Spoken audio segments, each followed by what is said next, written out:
सहनावतु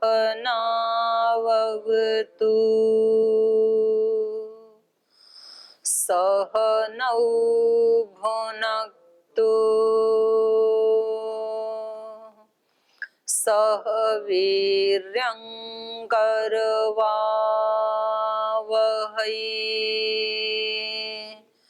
तेजस्विनावधीतमस्तु मा विद्विषावहै। ॐ व्रतानां व्रतपते व्रतं चरिष्यामि तच्छकेयं तन्मे राध्यताम् इदमहमनृतात् सत्यमुपैमि। ॐ शान्ति शान्ति शान्तिः।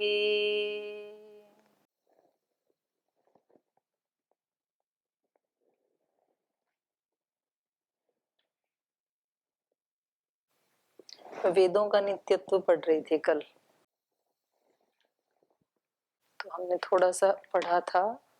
तो कल इन्होंने बताया था कि जो वेद ज्ञान है वो ये पुस्तकों के अक्षर या ये पेपर या शाही इन सब को मिला के इसको वेद नहीं कहते हैं, बल्कि ये शब्द जिसकी तरफ इशारा कर रहे हैं वो जो ज्ञान है वो ईश्वर में नित्य ही बना रहता है। वो इस सृष्टि में भी ऐसा ही है, पिछली सृष्टियों में भी ऐसा ही था, आगे भी ऐसा ही बना रहेगा वो। तो इस दृष्टि से वेद क्या है, नित्य भी है, और इसके साथ साथ ये भी सिद्ध हो रहा है कि अपौरुषेय भी हैं। क्योंकि पौरुषेय यदि होते तो अनित्य होंगे कि पुरुष के द्वारा कृत कोई भी वस्तु, क्योंकि पुरुष स्वयं ही अनित्य है, पुरुष का शरीर, तो उस शरीर से उत्पन्न होने वाली कोई भी वस्तु अनित्य ही होगी। तो ये नित्य है, इसका मतलब ये अपौरुषेय भी हैं, ईश्वर कृत हैं, ये भी सिद्ध हो रहा है। अब थोड़े और प्रमाण दे रहे हैं ये इसके नित्यत्व में। अत्र वेदानां नित्यत्वे व्याकरण शास्त्रादीनां साक्षर्थम प्रमाणानि लिख्यन्ते।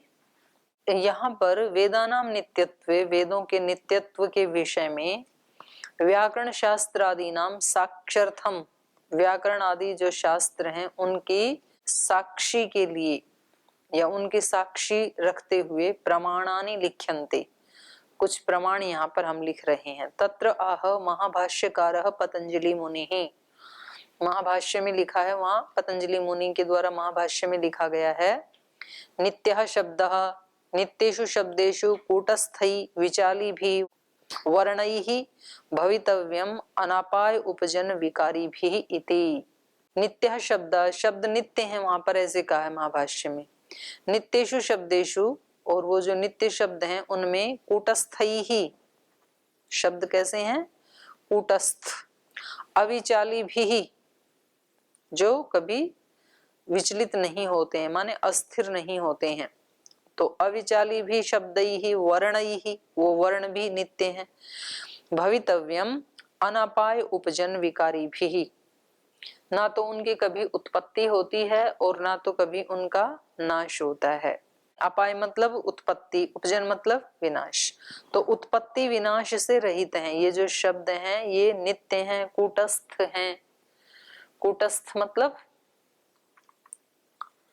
कूट एक वो होता है ना, लोहे का है, हाँ नहीं, वो एक लोहे का होता है, लोहार के पास लोहे का एक भारी, तो उसके ऊपर वस्तुएं आती हैं, कूटी जाती हैं गर्म करके, फिर चली जाती हैं वस्तुएं, वो वहीं रखा रहता है, लेकिन उसको कूट कहते हैं। तो यहाँ पर भी ये शब्द सारे कैसे हैं, कूटस्थ, अविचाली भी वर्णैः, कूटस्थ हैं, अविचाली हैं, नित्य हैं, तो इनमें उत्पत्ति और विनाश नहीं देखा जाता। ऐसा किसने कहा, व्याकरण शास्त्र में पतंजलि ऋषि ने कहा, इदम वचनम प्रथमम आह्निकम आरभ्य बहुषु स्थलेषु व्याकरण महाभाष्ये अस्ति। कह रहे हैं ये जो वचन है शब्दों की नित्यता का, ये प्रथम आह्निक से प्रारंभ करके बहुषु स्थलेषु बहुत सारे स्थलों पे व्याकरण महाभाष्य अस्ति, व्याकरण महाभाष्य में है ये शब्द वहां। क्योंकि व्याकरणकार भी शब्दों को नित्य ही मानते हैं। और कह रहे हैं देखो महर्षि पाणिनि का ही जो ये वर्णोच्चारण शिक्षा है वहां पर भी आया है और ये महाभाष्य में भी आया है। वहां पर कहा श्रोत्रोपलब्धि बुद्धि निर्ग्राह्य प्रयोगेण अभिज्वलित आकाश देश शब्द। शब्द क्या है? श्रोत्रोपलब्धि, श्रोत्र से जिसकी उपलब्धि होती है, बुद्धि निर्ग्राह्य, बुद्धि के द्वारा उसका ग्रहण होता है, प्रयोगेण अभिज्वलित, उस शब्द का जब प्रयोग करते हैं तो उससे वो अभिव्यक्त होता है। हम अंदर से शब्द बोल रहे हैं तो पहले अंदर होने तो चाहिए ना, तभी तो अभिव्यक्त होंगे। तो अभिव्यक्ति का मतलब होता है जो पहले से ही है और बोलने से वो अभिव्यक्त हो जाते हैं। तो प्रयोगेण अभिज्वलित, प्रयोग से जो अभिज्वलित हो जाते हैं, अभिव्यक्त हो जाते हैं। आकाश देश, और वो आकाश उसका रहने का स्थान है। शब्द कहाँ रहते हैं? आकाश में। तो अंदर से जो आते हैं वो कहाँ रहते हैं? अंदर से जो आते हैं वो कहाँ रहते हैं? आकाश तो बाहर है। अंदर से जो आते हैं वो कहाँ रहते हैं? आकाश तो बाहर है ना। तो जो अंदर से शब्द आ रहे हैं ये कहाँ से आ रहे हैं? प्रयोगेण अभिज्वलित आकाश देश, आकाश में रहते हैं ये। ऐसा है शब्द। शब्द का लक्षण बताया, महाभाष्य में भी बताया, वर्णोच्चारण शिक्षा में भी बताया। तो अंदर से आ रहे हैं तो कहाँ से आ रहे हैं मैं ये पूछ रही हूँ। बाहर तो आकाश में रह रही हैं शब्द, अंदर आकाश अंदर भी तो है। आकाश का मतलब खाली स्थान, स्पेस। तो जो भी अंदर स्पेस है वहीं रहते हैं ये। तो मैंने कहा आकाश तो केवल बाहर है, तो आप तो चक्कर में पड़ गए, तो कोई भी आपको बुद्धू बना देगा फिर तो ये शब्द का लक्षण वहां पर कहा है। इदम अयुण सूत्र भाष्य चोक्तमिति, तो जो अयुण सूत्र का जो भाष्य है महाभाष्य में, वहां पर ये शब्द कहा है शुरू में ही। अस्य अयम अर्थ है। अब इसका अर्थ बता रहे हैं, ये जो डेफिनेशन दी है शब्द की वहां पर ये इसका अर्थ है, वैदिका लौकिकाश्च सर्वे शब्दा नित्याः सन्ति। वे कह रहे हैं सभी शब्द, क्योंकि वहां पर जो मीमांसाकार है, पूर्व मीमांसाकार, वो कहते हैं वैदिक शब्द तो नित्य हैं, लौकिक शब्द नित्य नहीं है। तो ये कह रहे हैं यहाँ पर जो इन्होंने कहा भाष्यकार ने, वैदिका लौकिकाश्च सर्वे शब्दा नित्याः सन्ति, सभी शब्द नित्य हैं, वैदिक भी और लौकिक भी। कुतः, कैसे? शब्दानां मध्ये कूटस्थः विनाशरहिता अचला अनपाया अनुपजना अविकारणो वर्णा सन्ति। अतः कह रहे हैं क्योंकि शब्दानां मध्य, शब्दों में, शब्दों के बीच में क्या है ये शब्द? कूटस्थः। कूटस्थ मतलब विनाश रहिता, ये विनाश से रहित हैं। अचला स्थिर हैं, अनपाया उत्पन्न नहीं होने वाले हैं, अनुपजना नष्ट नहीं होने वाले हैं, अविकारण इनमें कोई विकार भी नहीं आता है, अविकारणो वर्णाः सन्ति। तो ये इनकी विशेषताएं हैं शब्द की।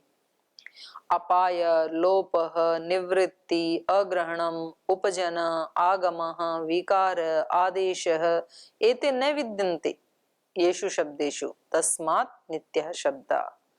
ये शब्दों में नहीं होते हैं। अपाय, लोप, निवृत्ति, अग्रहण, उपजन, आगम, विकार, आदेश ये शब्दों में नहीं होते हैं। तस्मात् नित्यः शब्दः, इसलिए शब्द नित्य हैं। ये जो कह रहे हैं कि शब्दों में कोई भी आगम, विकार, आदेश ये सब नहीं होते हैं, इसलिए शब्द क्या है? नित्य हैं। तो होते नहीं है। ये क्या कह रहे हैं? अपाय, लोप, निवृत्ति, अग्रहणम, उपजन, आगम, विकार, आदेश एते न विद्यन्ते, येषु शब्देषु तस्मात् नित्या शब्दा, ये शब्द में नहीं होते हैं इसलिए शब्द नित्य हैं।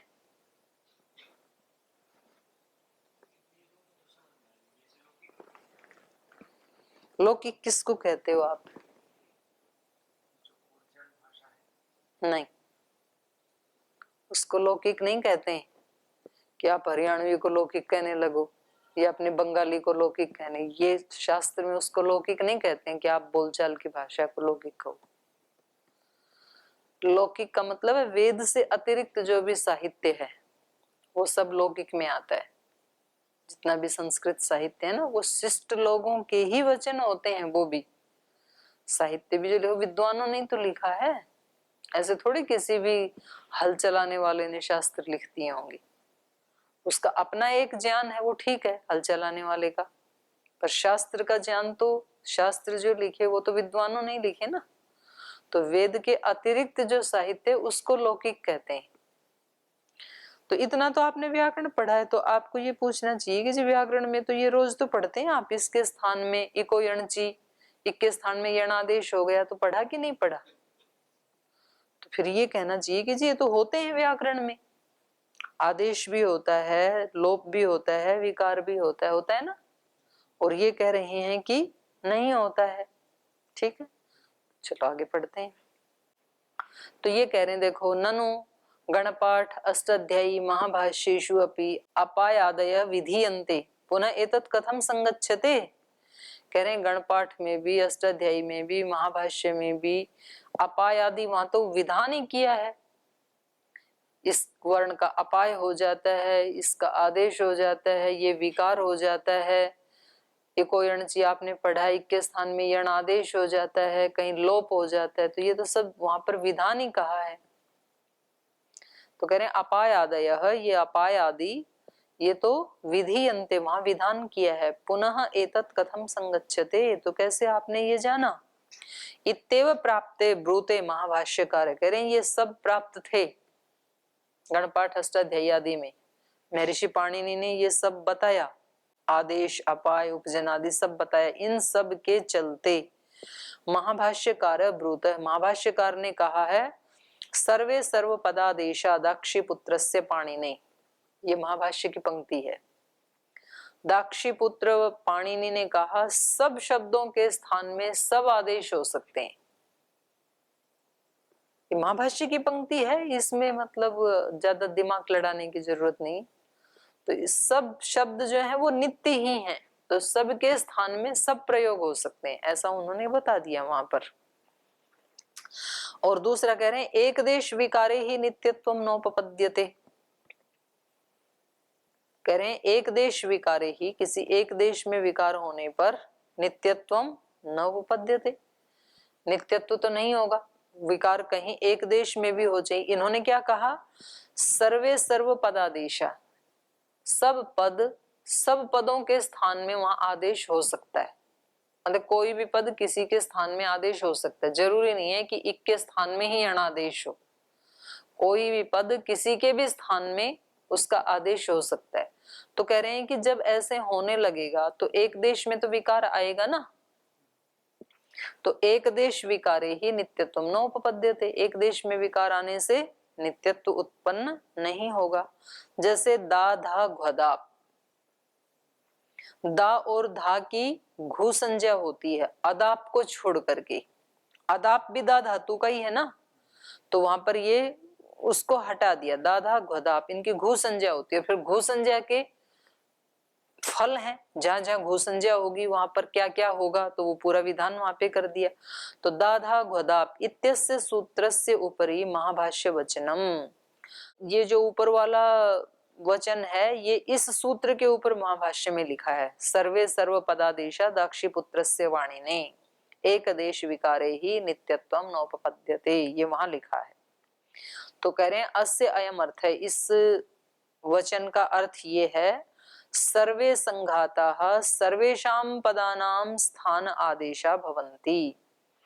सभी जो संघात शब्द हैं सर्वेषां पदानां, सभी पदों के स्थान में आदेशा भवन्ति, आदेश हो जाएगा। जैसे नीचे ये संघात दे रहे हैं, वेद पारय, ये शब्द का समूह है। ऐसे ही वर्णों का संघात दे रहे हैं, गम धातु, फिर ड, सु, भू, शप, तिप, ये सब क्या है? पदों का संघात। कुछ पद इकट्ठे कर दिए बस ऐसे ही। तो कह रहे हैं सर्वे संघाता, सभी संघात, सर्वेशाम पदानाम स्थान आदेशा भवन्ति, सभी पदों के स्थान में आदेश हो जाते हैं। अर्थात शब्द संघाता अंतराणाम स्थानेषु अन्य शब्द संघाता प्रयुज्यन्ते। इसका अभिप्राय क्या है? शब्द संघातांतराणाम, शब्दों के संघात के स्थान में दूसरे, अंतराणाम स्थानेषु दूसरे वर्णों के स्थान में अन्य शब्द संघाता प्रयुज्यन्ते, दूसरे शब्दों का संघात प्रयुक्त हो जाता है। पूरा एक ग्रुप है ये, गम, ड, सु, भू, शप, तिप, इस पूरे के स्थान में एक प्रयोग हो जाएगा, वेदपार इत्यस्य वाक्य समुदायस्य स्थाने वेदपारगो अभवत इदम समुदायांतरम प्रयुज्यते। ये जो ऊपर अलग अलग वर्ण बताए थे ना, गम, ड, भू, शप, तिप, तो ये सब क्या है? एक वर्णों का संघात है, एक वर्णों का समूह है। इस पूरे के स्थान में क्या प्रयुक्त हो गया? वेद पार्गो अभवत, ये हो गया। तो वेद पार्गो अभवत इदम समुदायांतरम, पहले वाला भी नित्य था, उस एक समुदाय के स्थान में दूसरा समुदाय आ गया। वेद पार्ग अभवत इदम समुदायांतरम प्रयुज्यते। अस्मिन प्रयुक्त समुदाये, तो ये जो प्रयुक्त समुदाय है इसमें गम, ड, सु, शप, तिप इत्तेषाम, फिर गम का ग का इत संज्ञा होके लोप हो जाएगा तो बन जाएगा अम, ड, सु से बच जाएगा उ, स का लोप हो गया, और शप में से श बच गया, श, प, ई, तिप का ई, और प इति एते अपयन्ति इति केशांचित बुद्धिर भवति सा भ्रम मूला एव अस्ति। कुछ क्या कहते हैं कि यहाँ से ड, उ, श, प, ई, इन सब की इत संज्ञा होकर के इनका लोप हो गया अभवत बनते समय, ऐसे ही समझाया जाता है व्याकरण में। इसका लोप हो गया, इसके स्थान में ये आदेश हो गया। तो कह रहे हैं ऐसा जो मानते हैं ये उनकी बुद्धि कैसी है? भ्रम मूला एव अस्ति, भ्रम मूलक ये बुद्धि, कहीं लोप नहीं होता है किसी का।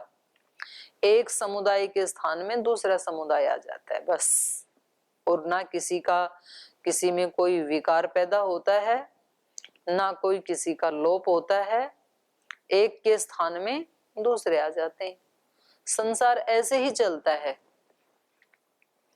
तो किसी एक व्यक्ति की मृत्यु हो गई, दूसरा आ गया, तो एक का नाश हो गया, दूसरे की उत्पत्ति हो गई, ऐसा नहीं है।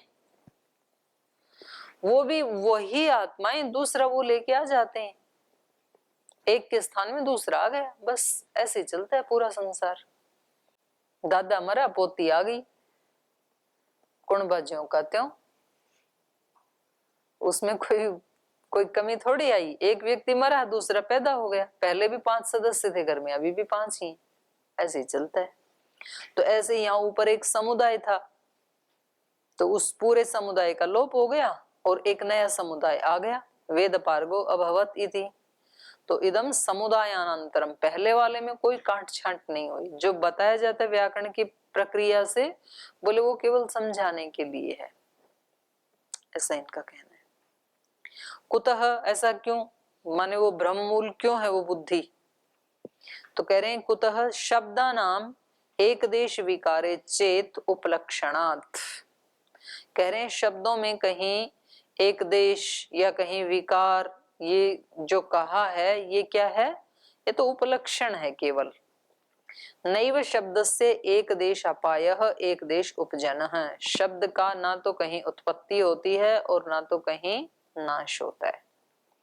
एक देश अपाय, ना तो कहीं एक देश का अपाय होता है, अपाय मतलब नाश, और न एक देश उपजन, ना कहीं एक देश की उत्पत्ति होती है।